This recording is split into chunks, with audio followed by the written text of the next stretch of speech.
The Picts, known to the Romans as the Painted People for their war paint and/or tattoos, were a group of fierce warriors from what is now Scotland. They were so formidable at their time that even the mighty Roman Empire repeatedly failed to conquer them. The Romans often described them as shadowy, savage tribes from the wild north. Unfortunately, however, the Picts themselves left behind no written history. Instead, they left behind mysterious symbols carved into standing stones, hinting at a people both powerful and puzzling. Recently, thanks to cutting-edge DNA analysis, we're finally shedding new light on the enigma. The results are astonishing, revealing who the Picts really were and overturning long-held assumptions about their legacy and origin. While much of Europe was in chaos following the fall of Rome, a powerful kingdom was thriving in the Scottish Highlands and eastern lowlands. These weren't just any ancient people, these were the Picts, and they were absolutely formidable. The Pictish kingdom stretched from roughly the River Forth in the south to the northern Highlands, encompassing much of what we now call eastern and northern Scotland. The name Pict comes from the Latin word picti, meaning painted people, because of their elaborate body tattoos and war paint. According to Roman sources, they wore minimal clothing, just iron chains around their waists and throats, with their bodies covered head to toe in intricate coloured drawings of animals so beautiful that Romans believed they avoided clothing specifically to display this stunning body art. But here's what made them truly legendary. In the 3rd century AD, they did what seemed impossible. They fought off the Roman Empire at its height and established a kingdom that survived for over 600 years. This wasn't mere luck, but rather sophisticated military genius. Let me paint you a picture of just how brilliant these warriors were. When Romans first encountered the Picts in battle, they expected another easy victory. The Picts appeared to retreat almost immediately, and the Romans confidently declared victory. But this was all an elaborate trap. While the Romans were setting up camp, the Picts returned, pouring out of the woods like ghosts, catching the Romans completely unaware and massacring them. Time and again, they used these psychological warfare tactics, luring Roman cavalry away from their infantry with feigned retreats, then ambushing any foolish enough to give chase. The Picts understood that Rome's strength lay in disciplined formations and heavy armor, so they refused to fight on Roman terms. Instead, they used mobility, deception, and their intimate knowledge of the Scottish landscape in ways that the mighty Roman legions simply couldn't counter. Ever wondered where these warriors actually came from? After 2 years of research, I've finally uncovered their true origins, daily life, and fascinating society. My book reveals their customs, achievements, and the truth about what really happened to the Picts. My subscribers get an exclusive 65% off through the link below. Their greatest triumph came on May 20th, 685 AD at the Battle of Nectansmere. The massive Northumbrian kingdom, which stretched from Sheffield to Edinburgh, had subjugated the Picts as vassals. But King Bride mac Beally had other plans. When King Ecgfrith of Northumbria marched north to crush what he saw as a rebellion, Bride lured him into one of the most brilliant military traps in medieval history. Using their classic feigned retreat, the Picts drew the Northumbrian cavalry deeper into their territory, away from infantry support, to a carefully chosen battlefield of hills and marshland. When the trap was sprung near Lyn Garan, the Pool of Herons, the results were catastrophic. King Ecgfrith died along with most of his army, ending Northumbrian dominance forever and creating the conditions that would lead to the formation of Scotland. The Picts left behind something even more intriguing than their military victories.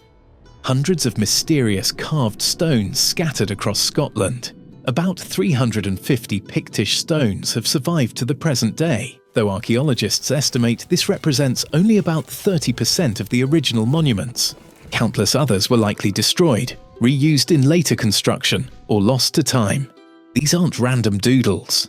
The symbols are specific and consistent, intricate carvings of mysterious beasts, crescents, mirrors, combs, and geometric patterns that repeat across hundreds of stones.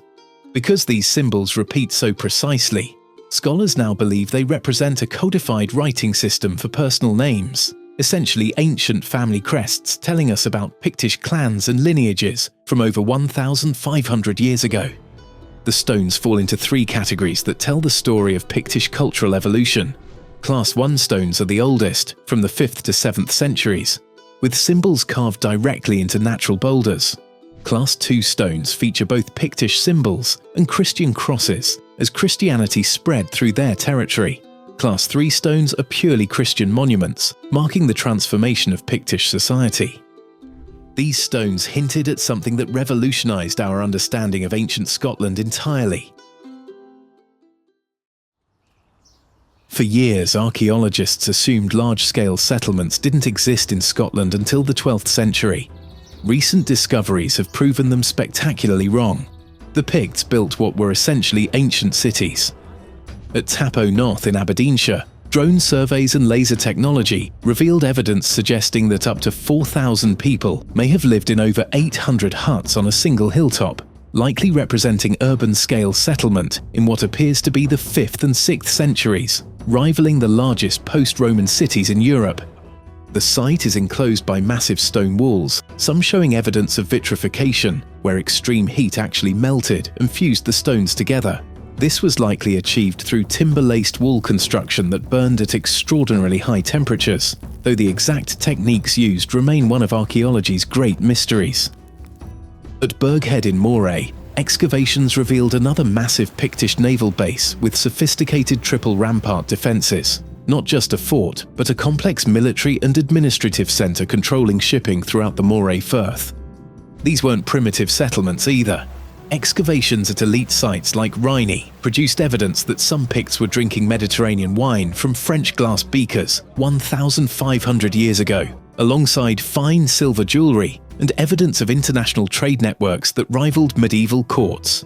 The Picts had advanced agricultural technology, sophisticated social hierarchies, and were skilled seafarers with fleets large enough that 150 ships could be wrecked in a single storm. Their society was complex, literate, and connected to trade networks spanning Europe. Now here's where centuries of speculation finally meet scientific research. Medieval chroniclers spun wild tales about Pictish origins.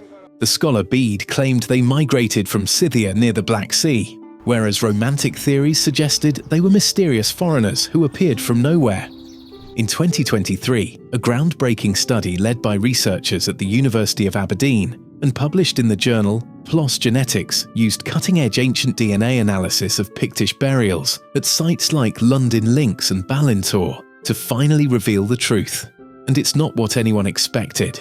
The genetic evidence shows that the Picts weren't exotic immigrants or mysterious invaders. They were the indigenous people of Scotland, Iron Age communities with deep local roots who developed into a sophisticated kingdom that successfully resisted Rome and created some of Europe's most beautiful ancient art. Even more remarkable, individuals from Western Scotland, Wales, Northern Ireland, and Northumbria show the highest genetic similarity to these ancient Pictish genomes. If you're from these regions, you might literally be looking at your ancestors when you see those mysterious carved stones. The DNA analysis also provided new insights into a long-standing historical debate. Medieval sources claimed Pictish society was matrilineal, that inheritance passed through the female line. The genetic evidence suggests the reality was more complex than previously thought. While some Pictish king lists do show patterns that could indicate maternal inheritance, the DNA reveals a more nuanced social structure than complete matrilineality. See?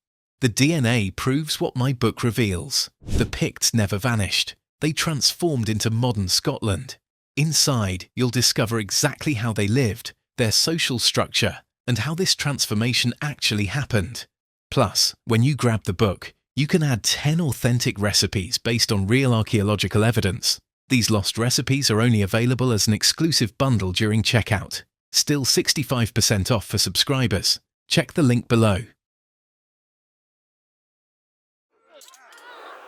After their victory at Nechthansmere, the Picts continued to dominate northern Britain for nearly 2 more centuries. But by the 9th century, major changes were reshaping the political landscape of Scotland. Around 843 AD, Kenneth MacAlpin, who had claims to both Pictish and Scottish Gaelic thrones, became king of a united realm. This wasn't a conquest in the traditional sense. It appears to have been a political marriage of two kingdoms that had been intermarrying and sharing cultural practices for generations. Over the next century, this unified kingdom gradually became known as Alba and eventually Scotland. The Pictish language slowly gave way to Gaelic, and many Pictish customs were absorbed into the broader Scottish identity that was emerging.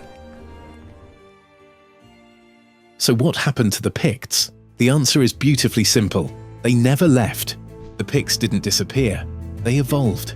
Their kingdom gradually merged with the expanding Gaelic kingdom of the Scots, and by the 10th century, medieval Scotland was taking shape. But genetically, culturally, and territorially, the Pictish legacy lives on. The genetic data reveals remarkable continuity from the Pictish period to present-day populations in Scotland, Wales, and Ireland. These weren't mysterious people who vanished. They became the ancestors of millions of people alive today. Recent discoveries continue to reshape our understanding.